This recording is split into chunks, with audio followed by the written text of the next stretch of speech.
عبدوه فإذا عبدوه استغنوا بعبادته عن عبادة ما سواه فقال له رجل يا ابن رسول الله ما معرفة الله فقال عليه السلام معرفة أهل كل زمان إمامهم الذي يجب عليهم طاعته صدق مولانا الحسين بن علي عليهم السلام صلوات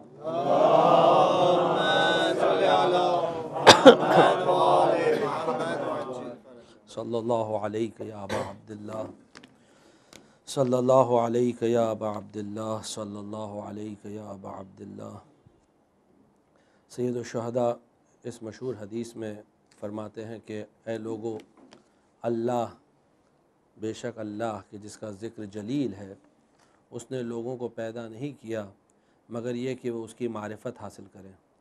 جب اس کی معرفت حاصل کریں گے، اسے پہچانیں گے تو اس کی عبادت کریں گے، اور جب حقیقی معنوں میں معرفت کے ساتھ اس کی عبادت کریں گے تو پھر بقیہ تمام چیزوں کی عبادت سے مستغنی اور بے نیاز ہو جائیں گے، نیڈلیس ہو جائیں گے، یعنی واقعاً ہر معنی میں اس دنیا میں آزاد ہوں گے۔ راوی نے سوال کیا کہ فرزند رسول، اللہ کی معرفت کیا ہے؟ امام نے جواب میں فرمایا، ہر زمانے کے لوگ جو اپنے امام کو پہچانتے ہیں، وہ کون سا امام؟ کہ جس کی اطاعت لوگوں پر واجب کی گئی ہے، جس کی اوبیڈینس واجب ہے لوگوں پر۔ گفتگو کل نیت تک پہنچی تھی کہ جب انسان نیت کے لیے کھڑا ہوتا ہے، یعنی نیت جب کرتا ہے عبادت کے لیے، تو یہ نیت کس طرح کی ہونا چاہیے، اور نیت کی مفصل کل بحث ہوئی تھی۔ اب ایک آخری حدیث اس سلسلے میں اور پھر اس پہ مزید گفتگو انشاءاللہ۔ حدیث مشہور مفسر علی ابن ابراہیم قمی نے اپنی تفسیر میں نقل کی ہے، اور وہ کہتے ہیں کہ چھٹے امام صادق علیہ السلام نے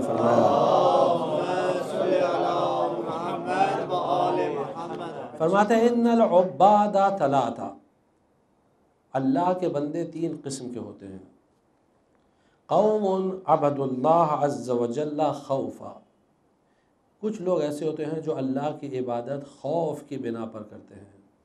فتلک عبادت العبید، یہ غلاموں کی عبادت ہے، غلاموں کی عبادت ہے۔ وقوم عبد اللہ تبارک و تعالی طلب الثواب، اور کچھ لوگ اللہ کی عبادت ثواب کو طلب کرنے کے لیے کرتے ہیں۔ فتلک عبادت الاجراء، یہ مزدوروں کی عبادت ہوتی ہے۔ اجراء اجیر کی جگہ، مزدوروں کی عبادت ہے یہ۔ وقوم عبد اللہ عز وجل حبا لہ، اور ایک گروہ وہ ہوتا ہے جو اللہ کی عبادت صرف اور صرف اللہ کی محبت کے لیے کرتا ہے، یعنی وہ اللہ کو پہچانتا ہے، اس کے پاس اللہ کی معرفت ہے، اور اس معرفت کے ساتھ وہ اللہ کی عبادت کرتا ہے۔ فَتِلْكَ، امام فرماتے ہیں تِلْكَ عبادت الاحرار، یہ آزاد لوگوں کی عبادت ہے، جو آزاد ہیں اس دنیا میں، یہ ان کی عبادت ہے۔ وَهِيَ أَفْضَلُ الْعِبَادَةِ، اور یہ بہترین عبادت ہے، اس سے اچھی عبادت ہو نہیں سکتی ہے۔ یعنی اس حدیث میں امام یہ نہیں کہتے کہ جو پہلا گروپ ہے اور دوسرا گروپ ہے ان کی عبادت باطل ہے، غلط ہے، نہیں، ان کی بھی عبادت اللہ قبول کرتا ہے، اللہ عبادتوں کو قبول کرنے والا ہے۔ یقیناً اللہ جو ہے وہ لوگوں کی مشقتوں کو قبول کرنے والا ہے، محنتوں کو قبول کرنے والا ہے، اجر دینے والا ہے، لیکن جو اصل عبادت ہوتی ہے وہ عبادت ہوتی ہے جس میں انسان اللہ کی محبت اور معرفت کے ساتھ عبادت کرتا ہے، اور جب یہ عبادت، جب اس کی نیت یہ ہوتی ہے تو اس کی عبادت آزاد لوگوں کی عبادت ہوتی ہے۔ اب جب ابتدا میں اگر آپ کو یاد ہو تو پہلے دن سے گفتگو یہ چل رہی کہ انبیاء علیہم السلام کے آنے کا مقصد یہ تھا کہ لوگوں کے اذہان کو، لوگوں کی فکروں کو آزاد کریں، ان کی شخصیت کو ڈیولپ کریں، ان کو تمام غلامی سے باہر نکالیں، تاکہ وہ صرف اور صرف اللہ کے بندے ہوں، کسی اور کے بندے نہیں ہوں، اللہ کے علاوہ کسی اور کے بندے نہیں ہوں۔ اور یہی چیز قرآن کریم میں ملتی ہے۔ قرآن کریم نے مسلسل مومنین کو یہ کہا ہے کہ دیکھو تم برتر ہو، تم افضل ہو، اپنے آپ کو اوپر لاؤ، اپنے آپ کو کمزور نہ سمجھو، اپنے آپ کو پست نہ سمجھو، اپنے آپ کو نیچا نہ سمجھو، نیچا نہ گمان کرو، تم اعلون۔ قرآن کہتا ہے وَلَا تَهِنُوا وَلَا تَحْزَنُوا وَأَنْتُمُ الْأَعْلَوْنَ إِن كُنتُم مُؤْمِنِينَ۔ دیکھو اپنے میں تم کمزوری نہ گمان کرو، اپنے آپ کو بالکل جو مثلا کہتے ہیں نا ڈھیلا مت سمجھو۔ احساس کمزوری، احساس کمتری، انفیورٹی کمپلیکس، وہ لوگ افضل ہیں، وہ ہم سے بہتر ہیں، وہ ہم سے قوی ہیں، نہیں، یہ سب چیزیں یہ فکر میں آنا نہیں چاہیے۔ وَلَا تَهِنُوا، تہنو وہن سے بنا ہے، وہن یعنی کمزوری۔ اسی لیے مکڑی کے جالے کو قرآن نے کہا ہے اِنَّ أَوْهَنَ الْبُيُوتِ لَبَيْتُ الْعَنْكَبُوتِ، تمام گھروں میں سب سے زیادہ کمزور گھر جو ہوتا ہے وہ مکڑی کا گھر ہوتا ہے، مکڑی کا جالا ہوتا ہے۔ اِنَّ أَوْهَنَ الْبُيُوتِ، اور اسی لفظ سے بنا ہے وَلَا تَهِنُوا، دیکھو اپنے آپ کو کمزور نہ سمجھو، وَلَا تَحْزَنُوا، اور دنیاوی معاملات کے لیے حزن اور غم میں مبتلا مت رہو۔ دنیاوی معاملات کے لیے کہ دنیا میں معاملات غم زدہ ہے کہ دیکھو ہم دبائے گئے، ہم مارے گئے، ہم یہ ہو گئے، ہم وہ ہو گئے، نہیں، لا تحزنوا، آخر نتیجہ کیا ہونے والا ہے وَأَنْتُمُ الْأَعْلَوْنَ، برتری صرف تمہیں ملے گی ان کنتم مؤمنین، اگر تم مومن ہو تو۔ شرط، قرآن نے ایک شرط لگا دی، ان کنتم مؤمنین، اگر ایمان ہے تمہارے پاس تب۔ ایمان بہت بڑی شرط ہے، اور کل کی مجلس میں گزر چکی بات کہ ایمان سے مراد کیا ہے، ولایت اہل بیت علیہم السلام۔ ایک صلوات پڑھ دیجیے اور تھوڑا آگے آ جائے، اس طرح وجہ تھوڑا جگہ بن جائے۔ ایک اور آواز بڑھو، صلوات بڑھو۔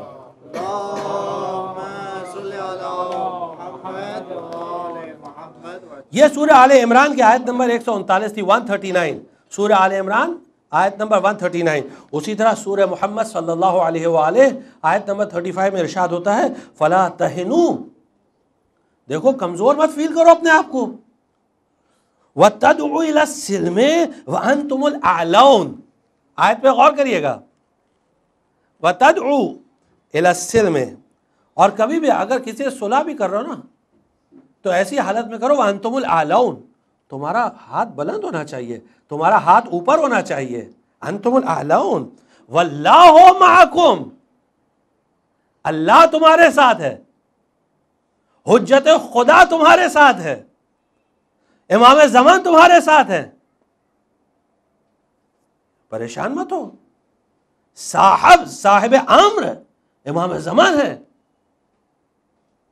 اور واقعات بہت موجود ہیں، یعنی آپ یہ مت سمجھیے کہ آپ کا کوئی نہیں ہے، کبھی ذہن میں یہ خیال بھی نہیں آنا چاہیے آپ کا کوئی نہیں ہے، امام زمان علیہ السلام ہے۔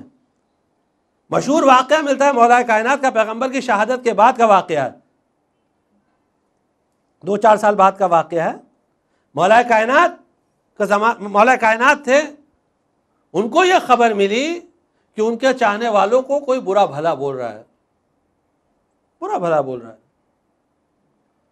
پورا تفصیلی واقعہ ہے، جو بہت مشہور عالم دین تھے مرحوم قطب الدین راوندی، انہوں نے اپنی کتاب الخرائج میں اس واقعے کو نقل کیا ہے، اور بہت ہی انٹرسٹنگ واقعہ ہے۔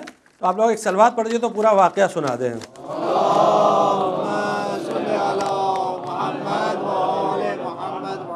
بس مولا کو یہ خبر ملی کہ اس نے مولا کے چاہنے والے کو برا بھلا بولا، چاہنے والوں کو کچھ برا بھلا بول رہا تھا، اور اس ٹائم پہ ان کے پاس پاور تھا، ان لوگوں کے پاس تو جوش تھا، پاور کا جوش ہوتا ہے نا ایک الگ قسم کا ہوتا ہے، تھوڑا دماغ پہ چڑھ جاتا ہے، جوش تھا۔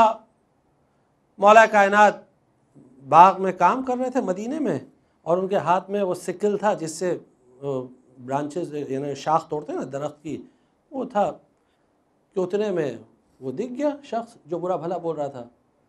مولانا اس سے کہا کہ ادھر آؤ ادھر آؤ، سنا کہ تم میرے چاہنے والوں کو کچھ الٹا سیدھا بول رہے تھے. اب اس میں غرور تھا، اس وقت تکبر تھا. اس نے کہا کہ ہاں تو کیا ہو گیا، کیا کر لو گے. یعنی ہم ترجمہ بتا رہے ہیں، ورنہ عربی میں کچھ اور اس کے الفاظ ہیں. یعنی اس نے بدتمیزی کی مولا کی، میرے جسارت کی، اہانت کی مولا کی شان میں.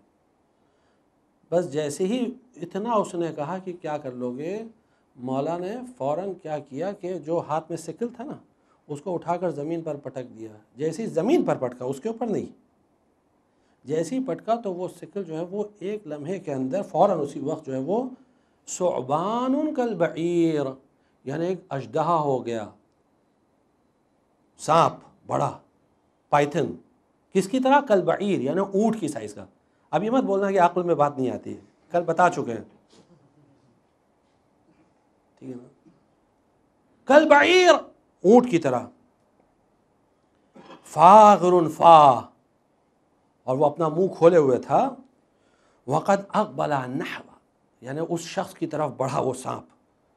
جیسے ہی اس نے دیکھا نگلنے کے لیے، جیسے ہی وہ سانپ بڑھا تو اس نے دیکھا، اب یہ اتنا بہادر بن رہا تھا کہ اس نے عربی میں جو جملے بولے ہم نے بتایا مناسب نہیں اس کو یہاں ادا کرنا. جیسے ہی اس نے دیکھا کہ یہ سانپ اس کی طرف بڑھا تو فصاحا اللہ اللہ یا ابا الحسن، یعنی تمہیں اللہ کا واسطہ، اللہ کا واسطہ. اب یعنی عربی میں جب کسی کا نام احترام سے لیا جاتا ہے نا تو اس کی کنیت سے خطاب کیا جاتا ہے. یا ابا الحسن کنیت ہے، ورنہ اس سے پہلے اس نے کیا لفظ استعمال کیا تھا؟ علی، مثلا نام لے کے، کوئی عزت نہیں.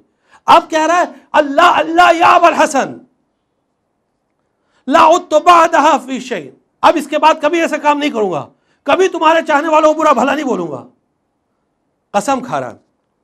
وجعل يتضرع الیہ، گڑ گڑانے لگا مولا کے سامنے. يتضرع الیہ، مولا نے اس سانپ پر پھر ایک ہاتھ مارا، اژدہے پر، پھر سے وہ سکل بن گیا. اور پھر اس کے بعد یہ جو حدیث کا جملہ ہے کہ اپنے گھر کی طرف بھاگا، گھبرایا ہوا، پریشان، مرعوبہ. یہ حدیث جس نے نقل کی ہے، یہ حدیث جناب سلمان نے نقل کی ہے. جناب سلمان اس حدیث کے راوی ہیں. جناب سلمان فرماتے ہیں کہ جب رات ہو گئی تو مولا نے مجھے بلایا اور مجھ سے کہا کہ جاؤ تم اس کے پاس جاؤ اور اس سے کہو کہ تمہارے پاس مشرق سے یعنی موروکو کی طرف سے، افریقہ سے کافی پیسہ آیا ہوا ہے اور تمہاری نیت یہ ہے کہ تم اس پیسے کو کھا جاؤ. آپ غور کریے گا، یعنی مولا تمام دل کے حالات سے واقف ہیں.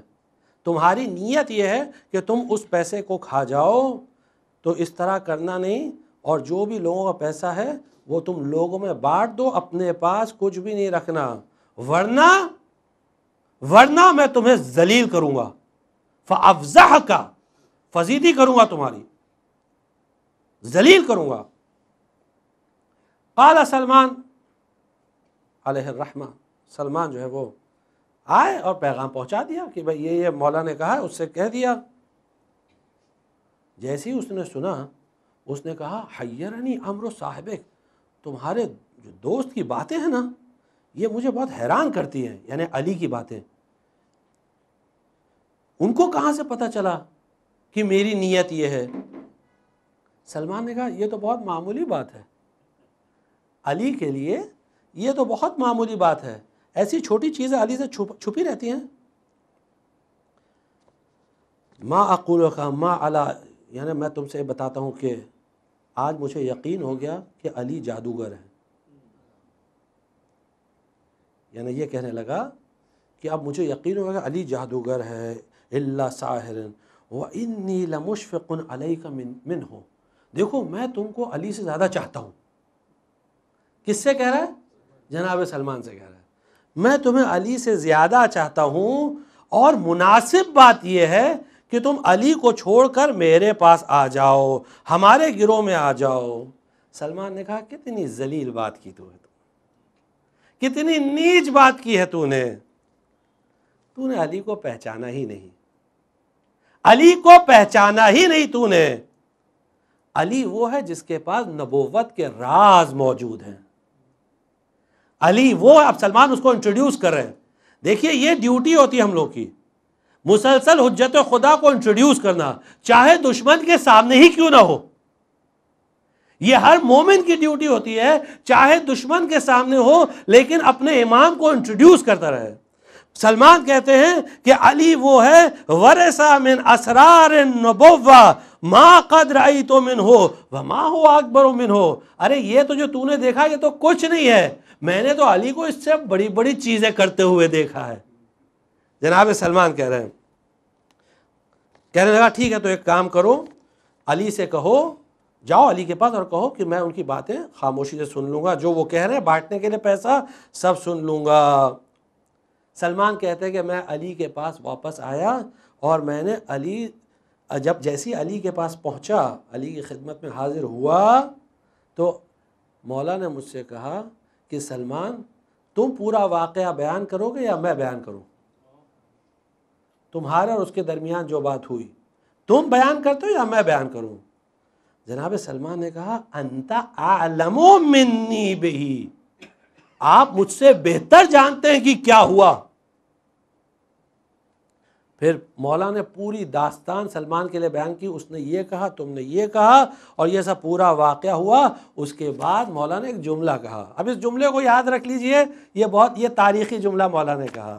مولا فرماتے ہیں ان رعب الثعبان فی قلبہ الی ان یموت. یاد رکھنا یہ اژدہے کا خوف اس کے دل میں اس وقت تک رہے گا جب تک کہ وہ زندہ رہے گا. اس اژدہے کا خوف، اب اس کو یاد رکھیے گا، کبھی بھی کسی بھی مسئلے میں آپ کے سامنے کیسی بھی مشکل آئے، کوئی بھی سامنے ہو، ہمیشہ اپنے مولا کو یاد کریے کہ آپ کے پاس کوئی آقا ہے، کوئی مولا ہے، اور مولا نے اس کے دل میں ایسا خوف ڈالا ہے، اور آج بھی وہ خوف ہے، اور اس کی دلیلیں موجود ہیں، ساری دلیلیں موجود ہیں، یہاں بیان کرنا مقصد نہیں ہے، لیکن ذرہ برابر بھی کبھی اس بات کا احساس نہیں ہونا چاہیے کہ ہم تنہا ہیں. آپ کے پاس صاحب ہے، آپ کے پاس آقا ہے، آپ کے پاس امام زمان ہے.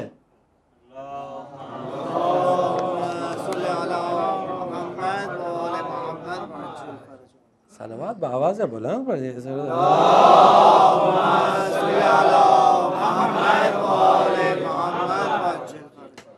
تو قرآن نے کہا، قرآن کریم نے کہا دیکھو گھبراؤ مت، مومن اگر ہو تو تمہارے دل میں ڈر نہیں ہونا چاہیے، اللہ تمہارے ساتھ ہے، حجت خدا تمہارے ساتھ ہے، یقین کریے امام زمان آپ کے ساتھ ہیں.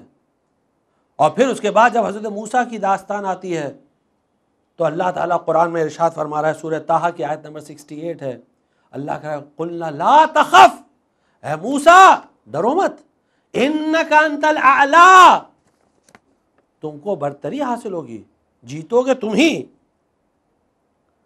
تو یہاں اس گفتگو کا مقصد کیا ہے، ایم کیا ہے؟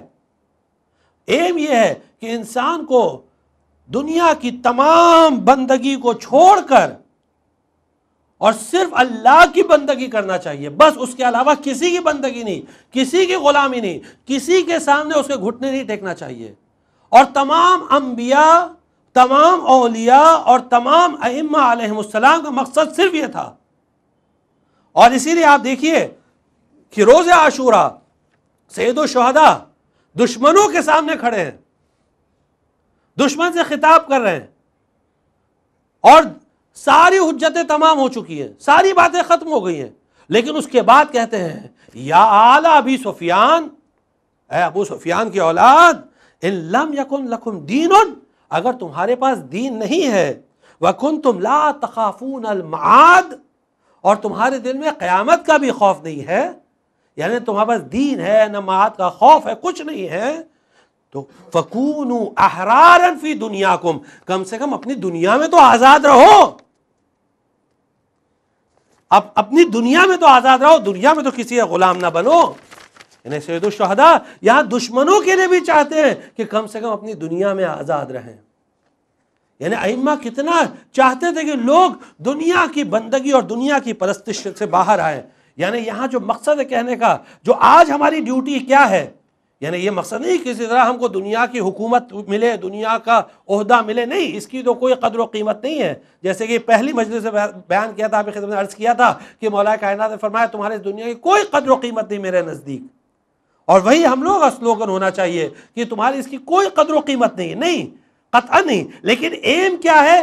ایم کیا ہے کہ جو حضارت الشیعی ہے، یعنی جو اہل بیت کا کلچر ہے، جو اہل بیت کی سویلائزیشن ہے، اس کو انٹروڈیوس کریں.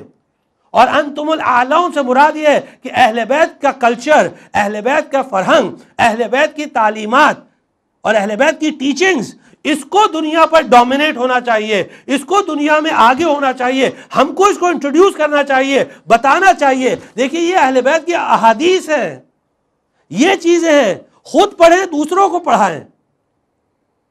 اور جب یہ کریں گے تو آٹومیٹکلی اہل بیت علیہ السلام کا کلچر آگے آئے گا، اہل بیت کا کلچر ڈومینیٹ ہوگا، اہل بیت ڈومینیٹ کریں گے. اور مقصد یہی ہے، ایم یہی ہے، اس کے علاوہ کچھ نہیں. کیونکہ یہ وہ چیز ہے جو انسان کی فکر کو آزاد کرتی ہے، ایک شخصیت کو ڈیولپ کرتی ہے. جب انسان اہل بیت کی ٹیچنگز کو اڈاپٹ کرتا ہے تو اس کی شخصیت ڈیولپ ہوتی ہے. ورنہ یہ غلامی کی زندگی ہے جس میں ہم دوسروں کی ٹیچنگز کو اڈاپٹ کرتے ہیں، دوسروں کی باتوں کو سنتے ہیں، دوسروں کی فکر کو اپنی فکر بناتے ہیں. ہر بات میں یہ کہتے ہیں کہ نہیں وہ تو خیر وہ ابھی یہاں تو آج کل تو کرنا پڑتا ہے، یہ تو ایسے ہونا پڑتا ہے ہر چیز میں. نہیں، خود اپنی ایک فکر، ایک آزاد، ایک مستقل، ایک انڈیپینڈنٹ تھاٹ ڈیولپ کرے جو اہل بیت کی تھاٹ ہو. اب یہاں کچھ لوگ جو بہت مومن ہوتے ہیں نا، کچھ زیادہ متقی ہو جاتے ہیں، ان سے بہت ڈر لگتا ہے. وہ قرآن کی آیت لے کر آتے ہیں کہ نہیں یہ غلط ہے. کیوں؟ قرآن نے کہا ہے تلک الدار الاخرہ نجعلها للذین لا یریدون علوا فی الارض ولا فسادا والعاقبۃ للمتقین. یہ آخرت کا گھر ہے، ہم نے اس کے لیے بنایا ہے جو لوگ دنیا میں نہ فساد چاہتے ہیں نہ علو چاہتے ہیں، اور آخرت کا گھر صرف صاحبان تقوی کے لیے. اس لیے ہم کو صرف تقوی اختیار کرنا ہے، گھر پہ بیٹھنا ہے، بس متقی اور پرہیزگار بن کے رہنا ہے، دنیا سے کسی سے مطلب نہیں ہے. آیا یہ فکر صحیح ہے؟ آیا یہ فکر صحیح ہے؟ اس پہ غور کرنا ہے. پہلی بات تو اگر ہم قرآن کی آیات کا مطالعہ کریں، اسٹڈی کریں قرآن کی آیات کو، تو ہم دیکھیں گے کہ جہاں جہاں علو یعنی برتری کی مذمت کی گئی ہے. ابھی آپ نے یہ 2-3 آیتیں دیکھی، اس میں اللہ نے خود کہا ہے کہ تم اعلیٰ ہو، تم برتر ہو. اور اس کا مطلب یہ کہ اللہ چاہتا ہے کہ تم برتر بنو، اللہ چاہتا ہے کہ تم برتر بنو.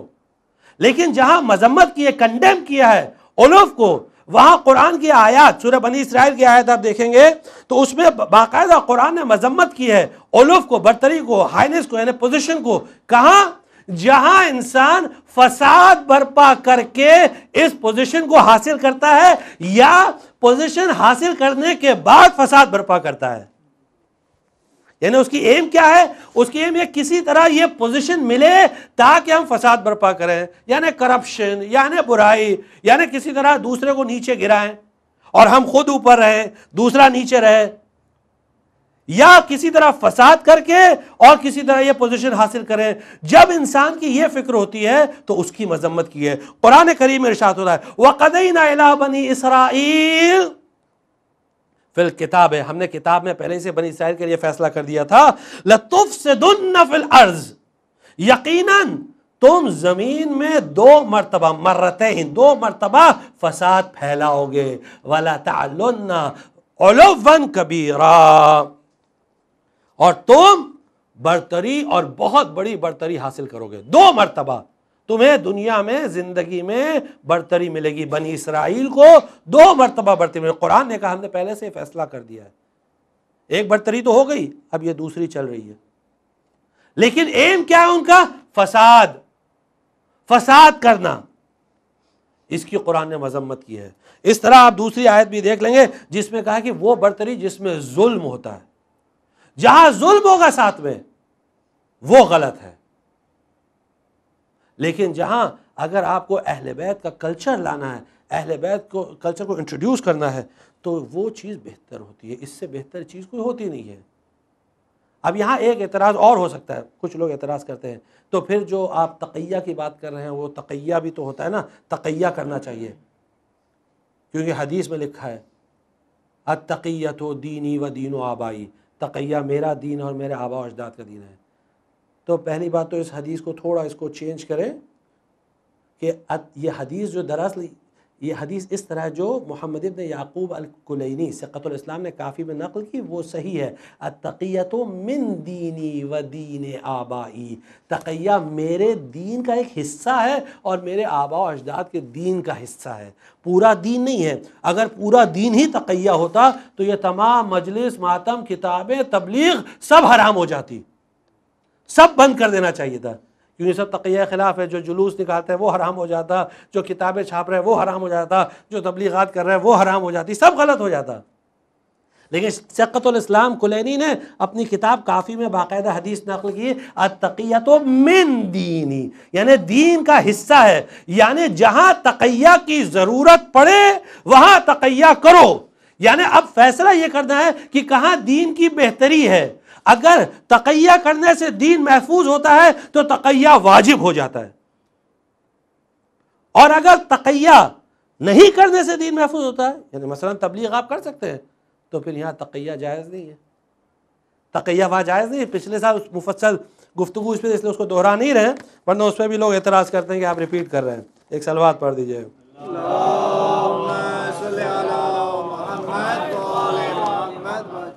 تو امام صادق علیہ السلام فرماتے ہیں کہ دیکھو علو تمہارا جو برتری اس لیے نہیں ہونا چاہیے کہ دنیا کے لیے ہونا چاہیے، لا یطلب الدنیا تکاثرا و تفاخرا، یعنی دنیا اس لیے مت حاصل کرو کہ تم اس سے تکاثر کرو، تفاخر کرو، فخر کرو، ولا یطلب ما عند الناس عزا و علوا، اور جو لوگوں کے پاس ہے اس کو اس لیے نہ حاصل کرو کہ تم باعزت بنو، باعلو بنو، تاکہ لوگ تمہاری عزت کریں، تمہارا احترام کریں۔ یعنی خود کی عزت نہیں، خود کی عزت کبھی ذہن میں نہیں ہونا چاہیے کہ لوگ ہماری عزت کریں، ہمارا احترام کریں، اپنی عزت بڑھانے کے لیے نہیں، بلکہ اہل بیت علیہم السلام کی عزت بڑھانے کے لیے، ان کی عزت، ان کا کلچر، ان کا فرہنگ، ان کی تہذیب، اس کو آگے بڑھانے کے لیے۔ یہ اصل چیز ہے، یہ اصل زندگی ہے۔ اسی لیے امام نے فرمایا دیکھو ہماری تعلیمات کو عام کرو، اللہ اس بندے پر رحمت نازل کرے۔ 8ویں امام سے حدیث ہے، اللہ اس بندے پر رحمت نازل کرے جو ہماری حدیثوں کو سیکھتا اور پھر دوسروں کو سکھاتا ہے، جو ہمارے امر کو زندہ کرتا ہے، ولایت اہل بیت کو جو زندہ کرتا ہے، اللہ کی رحمت اس پر نازل کرے۔ رحم اللہ عبدا احیا امرنا۔ راوی نے سوال کیا کیفا یحیا امرکم، آپ کا امر کس طرح زندہ کیا جاتا ہے مولا؟ امام نے جواب میں فرمایا کہ وہ ہماری حدیثوں کو سیکھتا ہے اور پھر اسے سکھاتا ہے، امر اس طرح زندہ ہوتا ہے۔ اگر کسی کی دعا امام کے شامل حال ہو جائے اس کی کیا پوزیشن ہے؟ تو مقصد یہ ہے کہ وہ اہل بیت علیہم السلام کی تعلیمات کو آگے بڑھائے، اس چیز کو آگے بڑھائے۔ اور جیسا کہ مولا کائنات نے خود ایک مناظرے میں فرمایا، پھر وہی رسول اللہ کی شہادت کے بعد ایک مناظرے میں مولا نے فرمایا اعلم انی لم اتوجہ اسوسکم، مجھے تمہاری سیاست میں کوئی دلچسپی نہیں ہے، میرا مقصد ہے ہی نہیں تمہاری سیاست، ارادہ ہے ہی نہیں، نیت ہے ہی نہیں تمہاری سیاست، میں کچھ نہیں چاہتا ہوں، صرف میں کیا چاہتا ہوں کہ پیغمبر کے راستے پر چلوں اور ان کی سیرت پر چلوں، اسے انٹروڈیوس کراؤں۔ دیکھیے مولا کا جملہ بالکل واضح ہے، مجھے کوئی دلچسپی نہیں تمہاری سیاست میں، مجھے کوئی دلچسپی نہیں تمہاری پالیٹکس میں، صرف میرا مقصد یہ ہے کہ پیغمبر کی سیرت پر چلوں، پیغمبر کے راستے پر چلوں۔ اور یہی جملہ سید الشہداء نے محمد ابن حنفیہ سے کہا، میں کربلا کے لیے اس لیے خروج نہیں کر رہا ہوں کہ کسی اکڑ کی وجہ سے یا اطراحت کی وجہ سے یا ظلم کی وجہ سے یا فساد کی وجہ سے، بلکہ میرا مقصد کیا ہے کہ امر بالمعروف کروں، نہی عن المنکر کروں، یعنی لوگوں کو نیکی کی طرف دعوت دوں، برائیوں سے روکوں، پیغمبر کی سیرت پر چلوں اور اپنے پدر بزرگوار علی ابن ابی طالب علیہ السلام کے راستے پر چلوں۔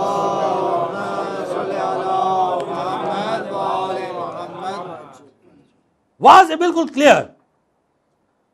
حضرت موسیٰ کے بارے میں قرآن کہتا ہے تم اعلیٰ ہو، تم برتر ہو، مومنین سے کہا تم برتر ہو، حضرت موسیٰ نے کلیئر کیا کہ یہ برتری کیسی ہوگی، کلیئر کر دیا. قرآن کی آیت ہے سورہ دخان کی آیت نمبر 18 اور 19.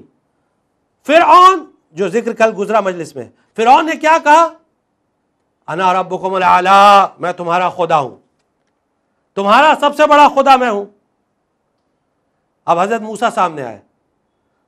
حضرت موسیٰ نے کہا کہ میں اللہ کا نبی ہوں، بالکل آرام سے اطمینان سے. فرعون بگڑ گیا. فرعون کہنے لگا موسیٰ تم ہو کون؟ تم ہو کون؟ فرعون نے کہا، دیکھیے قرآن کے الفاظ ہیں، تمہیں تو پال پوس کے میں نے بڑا کیا، تمہیں پال پوس کے میں نے بڑا کیا. وَفَعَلْتَ فَعَلَتَكَ الَّتِي فَعَلْتَ، اور آج تم یہ سب. ہاں، حضرت موسیٰ فرعون سے گفتگو کر رہے ہیں. فرعون نے جو اسے بولنا تھا بول لیا. حضرت موسیٰ نے کہا کہ ٹھیک ہے، ساری تمہاری باتیں اپنی جگہ پر. کہا کہ بھائی بنی اسرائیل کو میرے حوالے کر دو. ان ادو الی عباد اللہ، اللہ کے بندوں کو میرے حوالے کرو. اب دیکھیے قرآن کی آیت پر غور کریے گا. ان ادو الی عباد اللہ انی لکم رسول امین، میں ایک امانت دار رسول ہوں اللہ کی طرف سے جو تمہارے پاس آیا ہوں، امانت دار رسول ہوں. وَأَلَّا تَعْلُوا عَلَى اللَّهِ، دیکھو اللہ کے سامنے بڑے بننے کی کوشش نہ کرنا، اللہ کے سامنے بڑے بننے کی کوشش نہ کرنا.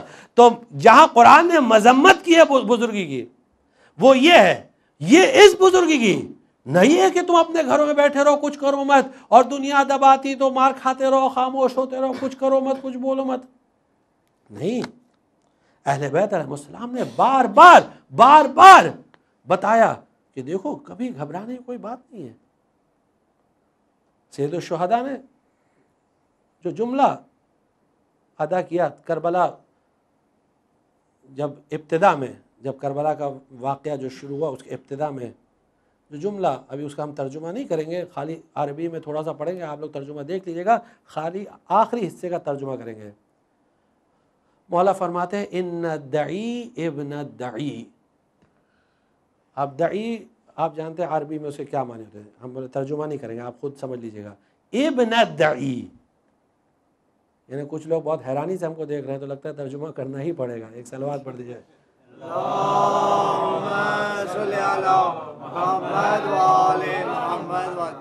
ان الدعی، دعی اس کو کہتے ہیں عربی میں جس کا باپ کا پتہ نہیں ہوتا.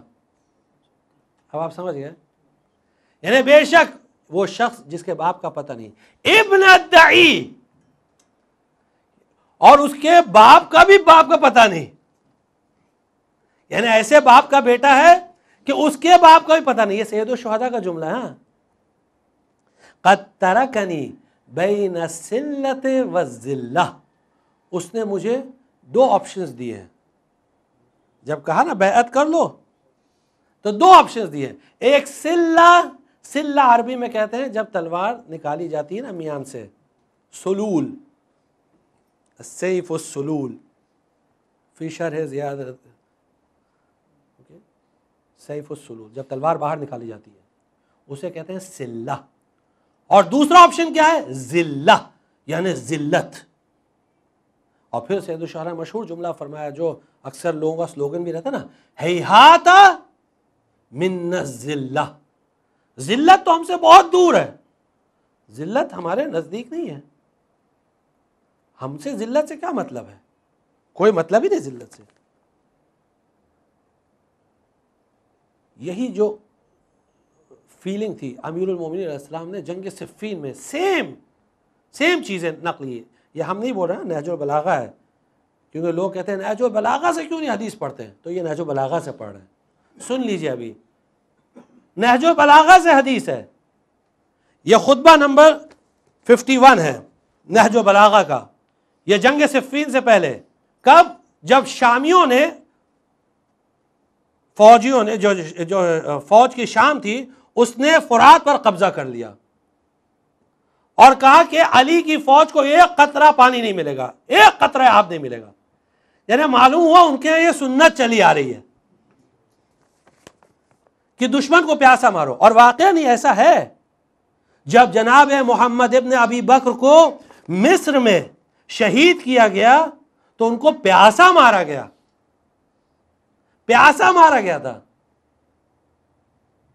تو یہ پرانی سنت تھی پیاسا مارنے والی. یہ ان کے ہاں طریقہ یہ تھا جو انسانیت سے باہر چیز تھی. اب یہاں کہا کہ صفین پر یا فرات پر قبضہ کرو, جنگ صفین میں. یہ نہج البلاغہ خطبہ نمبر 51, آپ جا کے اطمینان سے پڑھ لیجئے گا. مولا کائنات فرماتے ہیں قد استطعموکم القتال, اب جنگ تمہارے سامنے آ گئی ہے, جنگ قتال تمہارے سامنے ہے. اب یہاں مولا نے ایک بریف دے دی, ایک سلوگن دے دیا, یعنی کہ اب تم کو زندگی میں ہمیشہ اگر کچھ کرنا ہے تو یہ چیز ہے, یاد رکھ لو اس کو. فرماتے ہیں فَأَقِرُّوا عَلَى مَذَرَّةٍ عَلَى مَذَلَّةٍ وَتَأْخِيرِ مَحَلَّةٍ. اب تم یا تو ذلیل بنے رہو, ذلت فیس کرتے رہو اور پیچھے کھڑے رہو چپ چاپ ہاتھ باندھے, کچھ مت کرو, یا تو پھر آگے بڑھو. اگر پانی پینا چاہتے ہو, اگر پانی فرات کا پانی پینا ہے تو اپنی تلواروں کو ان کے خون میں رنگ دو, نہج البلاغہ میں.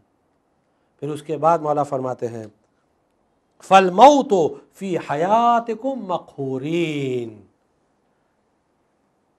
موت تمہاری اس طرح کی زندگی میں مقہور ہے جس کو دبا دیا گیا ہے. وَالْحَيَاةُ فِي مَوْتِكُمْ قَاهِرِينَ, اور اگر زندہ رہو گے تو پھر اس طرح جو ہے وہ تم قاہر رہو گے, اگر دباؤ گے, جیو گے. اصل زندگی وہ ہے کہ جس میں تم ڈومینیٹ کرو, لیکن کلچر آف اہل بیت اس کو یاد رکھیے گا, بس اتنا خالی یاد رکھیے گا. اور پھر اس کے بعد امام صادق علیہ السلام فرماتے ہیں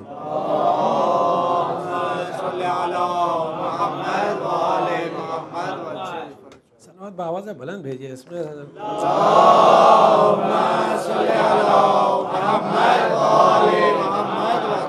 ارفعوا اصواتکم عند الصلوات علی محمد وآل محمد فإنه تذهب بالنفاق. جب صلوات بھیجو محمد اور آل محمد پر تو بآواز بلند بھیجو, کیونکہ اس سے دل کا نفاق مٹ جاتا ہے.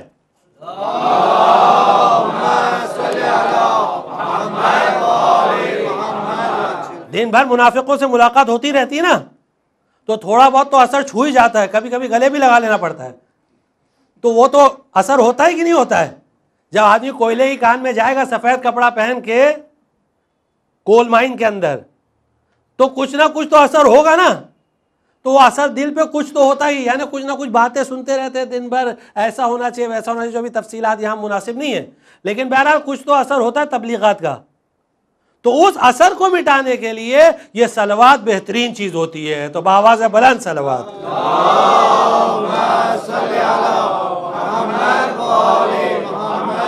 تو چھٹے امام ذکر کر رہے ہیں آزاد شخص کا, ان الحر حر فی جمیع احوالہ. دیکھو آزاد بنو, آزاد ایسے جو ہر حالت میں آزاد رہو, چاہے تم پر کتنی بڑی مصیبت کیوں نہ پڑ جائے, چاہے مصیبتوں کے پہاڑ تم پر ٹوٹ پڑے, کبھی جھکنا نہیں کسی کے سامنے. یہ چھٹے امام کی حدیث ہے, مفہوم بتا رہے ہیں آپ کے سامنے حدیث. لم تکسر ہو, تکسر عربی میں سین سے تکسر ہے نا, ٹوٹ جانا. دیکھو کبھی ٹوٹنا نہیں, کبھی مڑنا نہیں کسی کے سامنے. ایسا نہ ہو کہ مصیبت دیکھ کے,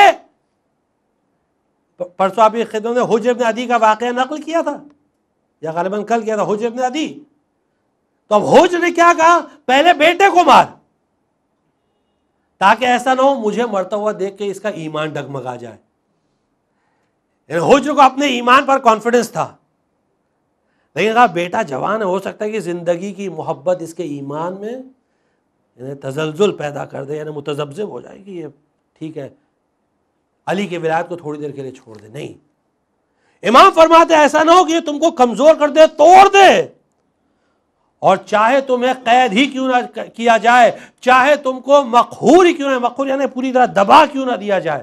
دیکھیں جملے پر غور کریے گا, چاہے تمہیں قید کر دیا جائے، چاہے تمہیں دبا دیا جائے، چاہے تمہیں کچھ کر دیا جائے، چاہے تمہاری تمام آسانیوں کو تم سے چھین کر اور تمہاری مشکلات میں تبدیل کر دیا جائے، مشکلات کی زندگی کا برداشت کرنا پڑے، لیکن آزاد رہنا،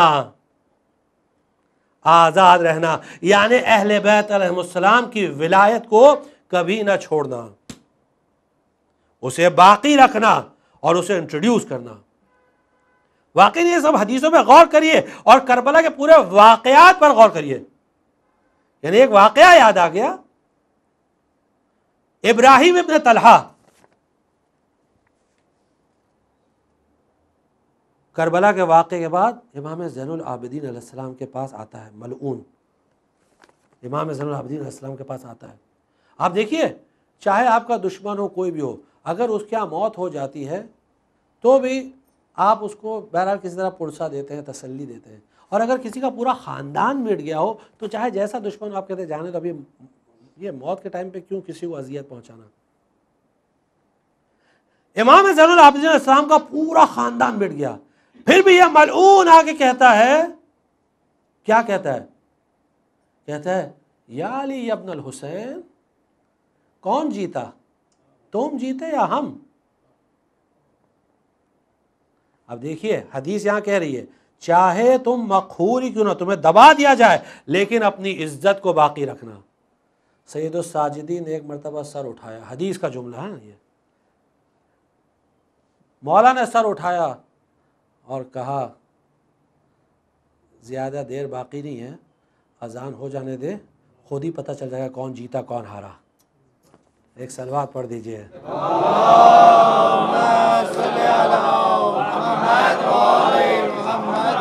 بہترین مثال، کربلا سے اچھی مثال اور نہیں مل سکتی، آپ جا کے دیکھ لیجئے۔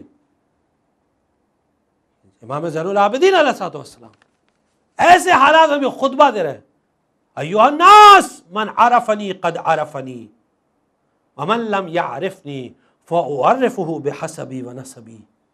اے لوگوں، جس نے مجھے پہچانا اس نے پہچان لیا، اور جس نے نہیں پہچانا تو دیکھو میں اپنے آپ کو انٹروڈیوس کر رہا ہوں اپنے حسب و نسب کے ساتھ۔ دیکھیے یہ بات ہے، یہ کلچر کی ہم بات کر رہے ہیں، اسی فرنگ کی گفتگو ہے یہاں۔ ہر حالت میں اہل بیت کو انٹروڈیوس کرنا ہے، چاہے جیسی حالت ہو، کبھی ڈرنا دبنا نہیں ہے۔ اور واقعاً یہ انسپریشن جو آج ہم آپ کے سامنے گفتگو کر رہے ہیں، انسپریشن کہاں سے ملا آپ جانتے ہیں؟ یوٹیوب پہ ابھی ایک ویڈیو ہے، سیریا میں 14 سال کا لڑکا تھا، اس کو اہل بیت کے دشمن ناصبیوں نے پکڑا اور کہا انت شیعہ، انت شیعہ؟ اس نے کہا نعم میں شیعہ ہوں۔ 13-14 سال کا لڑکا، کیا ماں باپ ہوں گے، کیا تعلیم دی، سامنے دشمن اور سب گن ہاتھ میں لیے ہوئے۔ ایسا ماحول سیریا کا واقف ہے نا، کیسا ماحول ہے؟ اس نے کہا تم یہ ہو، یہ ناصبی۔ اس نے کہا علی کی محبت ہے، کہا نعم، علی سے محبت کرتا، نعم۔ اس نے اسی وقت اس کی گردن اڑا دی، اور اس کی گردن 13-14 سال کا، اور ایسے ہاتھ میں لیے کھڑا، تصویر کھنچا رہا ہے۔ لیکن اس لڑکے کے چہرے پہ ذرا سا بھی مثلا جب وہ اڑا تو کوئی وہ نہیں ہوا کہ مثلا ڈرے دبے، کچھ نہیں۔ اور اس کے سر میں جو پٹی تھی، ابھی کا واقعہ ہے، یہ محرم کا واقعہ ہے، یا حسین، لبیک یا حسین کی پٹی پہنا ہوا تھا۔ یہ اسے کہتے ہیں بہادری، اسے کہتے ہیں دلیری، اور مرنے میں بھی وہ حسین کا پیغام پہنچا رہا تھا، شہادت میں بھی وہ پیغام پہنچا رہا تھا، پٹی اس کے سر پہ تھی، اور ابھی بھی وہ غالباً یوٹیوب پہ ہے ویڈیو، غالباً ہے، کیونکہ اکثر وہ لوگ چیزیں نکال دیتے ہیں، یعنی جو چیز نہیں دیکھی جا سکتی نا اس کو تھوڑے دن بعد نکال دیتے ہیں، لیکن تصویر سب اخباروں میں بھی آئی۔ تو یہ مقصد یہ ہے کہ اہل بیت علیہ السلام کا پیغام، سید الساجدین اس حالت میں، ایھا الناس من عرفنی فقد عرفنی ومن لم یعرفنی اعرفہ بحسبی ونسبی، انا ابن مکہ ومنی، انا ابن مدینہ ومروہ، میں مکہ اور منا کا بیٹا ہوں، میں مدینہ اور مروہ کا بیٹا ہوں، انا ابن زمزم و صفا، میں زمزم اور صفا کا بیٹا ہوں۔ یزید کا دربار، لیکن سید الساجدین ذرا سا بھی دب نہیں رہے کسی سے بھی۔ یعنی ہماری کیفیت وہ نہیں ہونا چاہیے جو تاریخ میں ایک ابھی واقعہ یاد آیا. آپ جانتے ہیں ایک حکومت تھی, جو لوگ نہیں جانتے ان کے لیے بزرگ جانتے ہوں گے, ایک حکومت تھی جس کو عثمانی حکومت کہتے ہیں, انگلش میں آٹومن امپائر. آٹومن امپائر یہ صلاح الدین ایوبی نے اس کو فارم کیا تھا, آٹومن امپائر, اور یہ بہت پاورفل امپائر تھا. اور صفوی حکومت جو ایران میں تھی, ان لوگ دونوں کی بہت جنگ چلتی تھی, بیکاز ان کی حکومت آٹومن امپائر بہت بڑا امپائر تھا, اور صفوی حکومت صرف ایران اور افغانستان میں تھی بس, لیکن یہ لوگ مسلسل لڑتے رہتے تھے. بعد میں یہ حکومت کمزور ہوتی گئی. جب ان کا جو سیکنڈ لاسٹ امپرر تھا نا آٹومن امپائر کا, سیکنڈ لاسٹ, عبد الحمید, اس کا نام تھا عبد الحمید الثانی, عبد الحمید the 2. آپ ہسٹری پڑھیے, بہت انٹرسٹنگ ہے.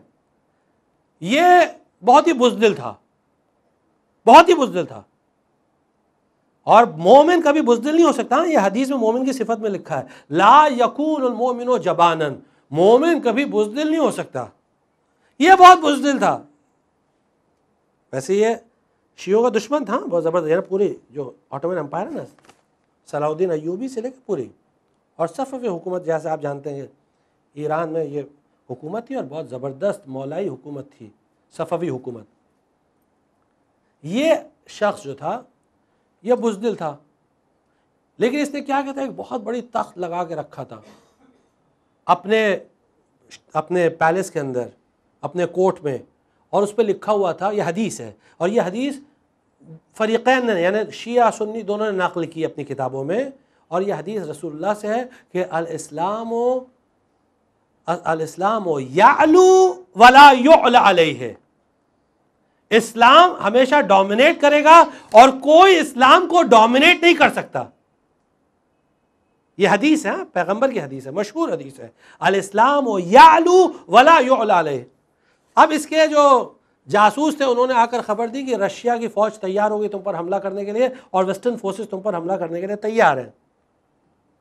تو اس نے کیا کیا, خالی اشارہ کیا, الاسلام یعلو ولا یعلی علیہ, اشارہ کیا اس کی طرف, اس تختی کی طرف. تھوڑے دن گزر گئے, ان لوگوں نے کہا بھائی, اور قریب آ گئے وہ لوگ. پھر اس نے بتایا, جب تک کہ فوج پوری آ گئی اور اس کے بعد اس کو شکست ہوئی, زبردست شکست ہوئی, اور یہ بات اینڈ تک وہی بتاتا رہا, الاسلام یعلو ولا یعلی علیہ. تو ہم لوگوں کی حالت ویسی نہیں ہونا چاہیے کہ خالی ہم بولے لیکن اہل بیت کا کلچر انٹروڈیوس نہیں کر رہے ہیں. یعنی ہم ایسے نہیں بولے کہ آپ نہیں کر رہے ہیں, ماشاءاللہ الحمدللہ, جتنا جیسے کل ابھی خدمت میں عرض کیا تھا کہ یہاں جو عزاداری کے ذریعے جو تبلیغات ہو رہی ہے اور جو دین اہل بیت کا پھیل رہا ہے, الحمدللہ بہترین, ہر جگہ دنیا میں کافی یعنی تبلیغات ہو رہی ہیں, اور اس کو کنٹینیو رہنا چاہیے. لیکن بہرحال تبلیغات میں کہیں کوئی کمی نہیں آنا چاہیے, اہل بیت کا کلچر مسلسل ہم انٹروڈیوس کرتے رہیں. ایک صلوات اور پڑھ دیجئے محمد.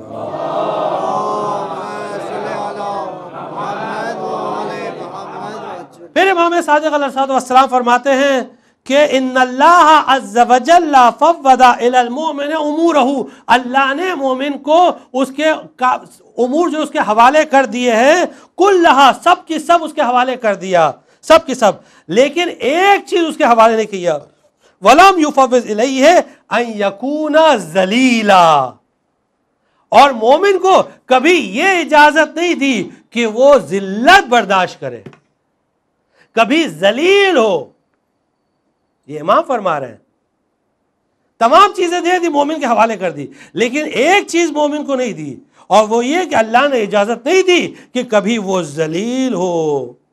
کیا تم نے اللہ کا یہ قول نہیں سنا کہ وَلِلَّهِ الْعِزَّةِ وَلِرَسُولِهِ وَلِلْمُؤْمِنِينَ, کہ تمام عزت صرف اللہ کے لیے ہے, اس کے رسول کے لیے ہے, اور مومنین کے لیے ہے. فَالْمُؤْمِنُ يَكُونُ عَزِيزًا, مومن کو ہمیشہ باعزت ہونا چاہیے, مومن کو ہمیشہ اپنی عزت کا خیال رکھنا چاہیے. اپنی عزت یعنی اہل بیت کی عزت, اہل بیت کی عزت کا خیال. وَلَا يَكُونُ ذَلِيلًا. اور پھر امام فرماتے ہیں مومن پہاڑ سے زیادہ قوی ہوتا ہے, باعزت ہوتا ہے. پہاڑ کے سامنے اگر کچھ ایسی چیزیں آتی ہیں جو پہاڑ کو ریزہ ریزہ کر دے تو پہاڑ ریزہ ریزہ ہو جاتا ہے, لیکن مومن کبھی نہیں دبتا, کسی چیز سے نہیں دبتا.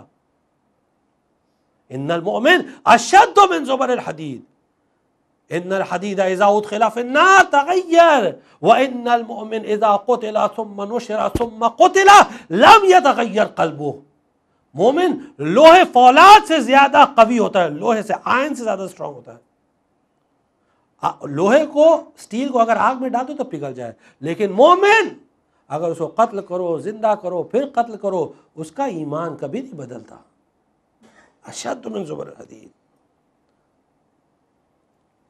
ایک آپ کے لیے چھوٹا سا ایک سٹیٹمنٹ نقل کرتے ہیں، اور یہ سٹیٹمنٹ دشمن کا سٹیٹمنٹ ہے، یعنی یہ اپنی کتاب سے نہیں ہے.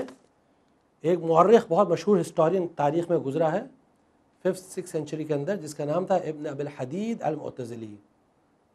ابن ابی الحدید معتزلی تھا. اس نے نہج البلاغہ کی پوری شرح لکھی ہے، نہج البلاغہ کا ایکسپلینیشن، کامنٹری. اس نے اپنی کتاب میں ایک واقعہ نقل کیا ہے، یعنی ایک کوٹ نقل کیا ہے، اور وہ کوٹ اس طرح ہے کہ اس نے کہا کہ ایک شخص نے عمر سعد کے ایک سپاہی سے سوال کیا، عمر سعد کے سپاہی سے سوال کیا کہ تم کربلا میں آل رسول کو شہید کر رہے تھے، ذریت رسول کو قتل کر رہے تھے، تمہیں حیا نہیں آئی، تمہیں شرم نہیں آئی؟ اس نے جملہ کیا کہا آپ جانتے ہیں؟ یہ انہوں نے نقل کیا ہے. اس نے کہا کہ تمہیں معلوم نہیں ہے اگر تم ہماری جگہ ہوتے، اب جملے پر غور کریے گا، ہم کن لوگوں کا سامنا کر رہے تھے. کہتا ہے لو شہدتا ما شہدنا، جو ہم نے دیکھا اگر وہ تو دیکھتا، ما فعلنا لفعلتا ما فعلنا، تو تو بھی وہی کرتا جو ہم نے کیا. جو ہم نے دیکھا اگر تو دیکھتا تو تو بھی وہی کرتا جو ہم نے کیا. حسین کے سپاہی، اب سنیے گا اس کا جملہ، ہم پر ایسے ٹوٹے، یعنی کس کی بات کر رہا ہے؟ بچوں کی بات کر رہا ہے. ایسے ٹوٹے کہ ان کے ہاتھوں میں تلواریں تھیں، اور اس تلوار کے ساتھ ہم پر ایسے ٹوٹے. دیکھیے جب عام طور سے ذاکرین اور علماء ممبر سے بیان کرتے ہیں تو لوگ کہتے ہیں یہ کیسے پاسبل ہے، ایک بچہ مثلا 120 لوگوں کو واصل جہنم کرے. لوگ اعتراض کرتے ہیں، یعنی ایک بچہ 120 لوگ واصل جہنم کیا. اب یہاں جملہ سنیے، یہ دشمن کا جملہ ہے. کہتا ہے ایسے حملہ کر رہے تھے کل اسود زاریہ، جیسے بھوکا شیر جو ٹوٹ پڑتا ہے لوگوں پر. تحتم الفرسان، جو گھوڑ سواروں کو کاٹتے چلے جا رہے تھے، یمیناً و شمالاً، دونوں ہاتھوں میں تلوار دونوں طرف سے کاٹتے چلے جا رہے تھے. یہ دشمن کا جملہ ہے. یمیناً و شمالاً وتلقى انفسها على الموت، موت ان پہ نہیں آ رہی تھی، وہ موت کو اپنے آپ کو موت پر پھینک رہے تھے، وہ اپنے آپ کو موت پر پھینک رہے تھے. لا تقبل الامان، ان کو امان کی پرواہ نہ تھی کہ ہم بچیں گے یا نہیں بچیں گے، اپنے جان کی پرواہ نہیں تھی. ولا ترغبوا فی المال، اور نہ وہ مال کی طرف راغب تھے کہ کچھ پیسہ دے کے خاموش ہو جائیں. لا ترغبوا فی المال ولا يحول حائل بینها وبین الورود علی حیاة المنیہ. ان کے لیے صرف ایک ایم تھا، اور وہ ایم تھا حسین کے لیے مرنا، صرف حسین کے لیے اپنی جان دینا، اور وہ اس مقصد کے لیے کسی چیز کو بیچ میں آنے نہیں دے رہے تھے. دیکھیے دشمن کے الفاظ ہیں، ہاں، اور یہ دشمن کی، یعنی یہ مخالف کی کتاب میں سے ہے، شیعہ کتاب نہیں ہے. پورے حوالے کے ساتھ ہم بتا رہے ہیں، کوئی بھی چیز، ان کو کسی چیز کی پرواہ نہیں تھی. اب اس کا آخری جملہ سن لیجئے. کہتا ہے اگر ہم ایک لمحے کی بھی ان کو مہلت دے دیتے، وَلَوْ كَفَفْنَا عَنْهَا رُوَيْدًا، ایک لمحے کی بھی مہلت دیتے تو وہ ہمیں اسی وقت ختم کر دیتے. ہمیں نہیں، ہماری پوری فوج کو، پورے لشکر کو ختم کر دیتے. اور بات کس کی کر رہا ہے؟ بچوں کی. آپ سنیے، فَمَا كُنَّا فَاعِلِينَ لَامْ لَكْ، اب تو ہی بتا کہ جو ہم نے کیا صحیح کیا غلط کیا. یعنی دیکھیے ایسا ان کے دل میں خوف بیٹھا ہوتا ہے. یہ شرح نہج البلاغہ میں ہے، جلد نمبر 3 صفحہ نمبر 263، جس کو چاہیے جا کے دیکھ لیں. شرح نہج البلاغہ شیعہ کتاب نہیں ہے، راوی ان کا سب ہر چیز ان کی، لیکن آپ جملہ دیکھیے. اور آج ایسے ہی ایک شہید کا ذکر ہوگا جسے کہتے ہیں قاسم ابن حسن. سید الشہداء نے پوچھا تمہارے نزدیک موت کیسی ہے بیٹا؟ فرمایا احلا من العسل، شہد سے زیادہ شیریں، شہد سے زیادہ شیریں. لیکن جب محضر شہادت پڑھا گیا، شب عاشور، امام حسین علیہ السلام محضر شہادت پڑھ رہے، تو قاسم کا ذکر نہیں تھا، اس میں نام نہیں تھا. بس اتنا دیکھ کے قاسم ایک کونے میں جا کر بیٹھ کر رونے لگے. روتے روتے اچانک یاد آیا کہ بابا نے اس دنیا سے رخصت ہوتے ہوئے کہا تھا کہ بیٹا قاسم، جب کوئی بڑی مصیبت پڑے تو یہ تعویذ جو میں تمہارے بازو میں باندھ رہا ہوں اسے کھول کر دیکھ لینا، اس میں تمہارے پریشانی کا حل ہوگا، اس تعویذ کو کھول لینا. اب قاسم اس 13 سال کے بچے کے ذہن میں یہ خیال آیا کہ اب اس سے بڑی پریشانی اور دنیا میں کیا ہو سکتی ہے، اس سے بڑی پریشانی نہیں ہو سکتی ہے. اب جو قاسم نے تعویذ کو کھولا تو اس میں لکھا ہوا تھا بنیا ادرک عمک الحسین، بیٹا جا کے اپنے چچا حسین کے کام آ جانا، اپنے چچا حسین کے لیے شہید ہو جانا. جیسے ہی تعویذ کو پڑھا 13 سال کے قاسم کے چہرے پر مسکراہٹ آ گئی اور آ کر حسین کے سامنے تعویذ کو لے کر کھڑے ہو گئے. حسین نے بھائی کی تحریر کو پڑھا، پڑھنے کے بعد کہا بیٹا قاسم، یہ تم بھائی کی تحریر نہیں بلکہ اپنے موت کا پیغام لے کر آئے ہو. بس قاسم کہنے لگے چچا اجازت دے دیجئے، اجازت دے دیجئے.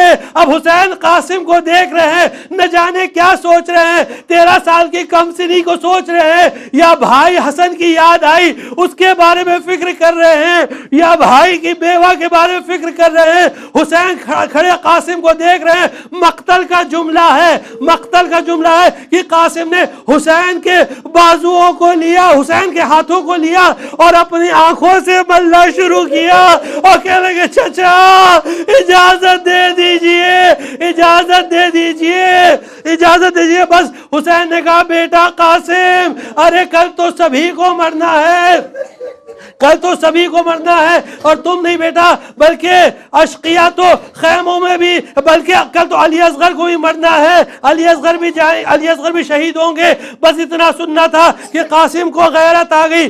پوچھا چچا کیا اشقیاء خیمے میں آئیں گے؟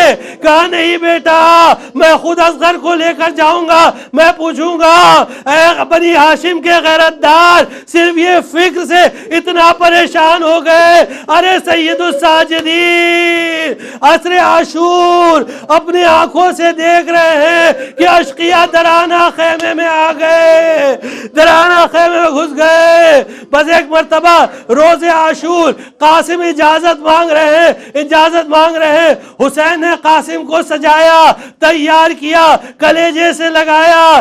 دونوں اتنا روئے کہ غش آ گیا، بے ہوش ہو گئے. اور عزیزوں عزاداروں، آپ جانتے ہیں کہ جب کسی کو غش آتا ہے تو پانی سے چھڑکاؤ کیا جاتا ہے، لیکن ہائے زینب کی بے کسی، زینب کرے تو کیا کرے، آنسوؤں سے چھڑکاؤ کیا. کہا بھیا اٹھیے. دونوں اٹھے، قاسم اٹھے، حسین اٹھے.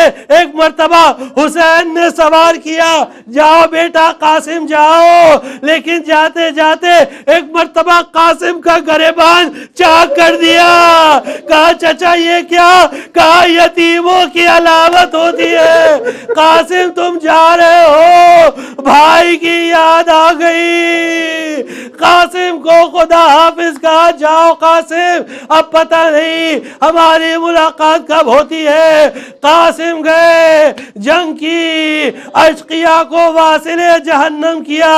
ایک مرتبہ اشقیاء نے گھیر کے قاسم پر ایسا حملہ کیا کہ گھوڑے سے گرے، قاسم نیچے آئے، اب مقتل کا جملہ ہے، سن لیجئے دل تھام کے کہ بس ایک مرتبہ جیسے ہی قاسم زمین پر آئے تو اشقیاء نے گھوڑے دوڑائے لاش پر، اس طرف سے اس طرف، اس طرف سے اس طرف، قاسم آواز رہے چچا مدد کے لیے آئیے، چچا پسلیاں ٹوٹی جا رہی ہے۔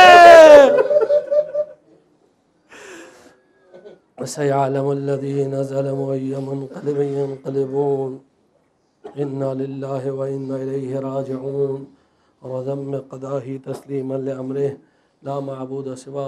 پروردگارا امام زمان علیہ السلام کے ظہور میں تعجیل فرما، امام زمان علیہ السلام کے ظہور میں تعجیل فرما، ہم کو ان کے اعوان و انصار میں شمار فرما۔ پروردگارا جو لوگ پریشان حال ہیں ان کے پریشانیوں کو دور فرما، جو لوگ مقروض ہیں ان کے قرضوں کو ادا فرما، جو لوگ اپنے وطن سے دور ہیں ان کو سالم وطن لوٹا دے۔